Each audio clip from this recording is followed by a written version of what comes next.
Chicken பிரியாணியை இந்த மாதிரி ஷார்ட் அண்ட் ஸ்வீட்டாக ஷார்ட் வீடியோவில் யாருமே சொல்ல மாட்டாங்க. நான் சொல்கிறேன், செம்ம டேஸ்ட்டாக இருக்கும். 1 kg சிக்கன் பிரியாணி செய்ய போகிறோம். அது எவ்வளோ டீட்டெயிலாக சொல்கிறேன் வாங்க. என்னோட சேனல் நீங்கள் ஃபஸ்ட் டைம் சப்ஸ்கிரைப் பண்ணுங்கள்.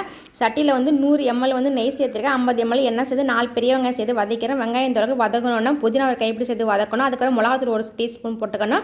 இஞ்சி பூண்டு பேஸ்ட்டு போட்டு நல்லா வதக்கின போது 4 தக்காளி பழத்தை சேர்த்துருக்கேன். மல்லிகரை சேர்த்துருக்கேன். இதை நல்லா ஒன்று சேர வதக்கணும்.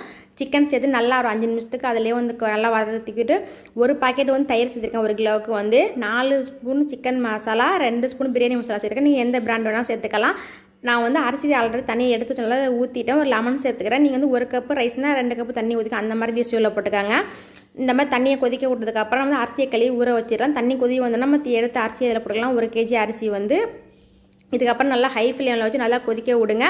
நல்லா கொதிச்சு வந்து ஃபுல்லாக வந்து சிம்மில் வச்சுருக்காங்க. கீழே எதுவுமே செய்யல. அடைப்பு வச்சு 25 நிமிஷத்துக்கு அப்புறம் ஓப்பன் பண்ணிங்கன்னா சூப்பரான சிக்கன் பிரியாணி. என்னோட சேனல் சப்ஸ்கிரைப் பண்ணுங்கள். Thanks for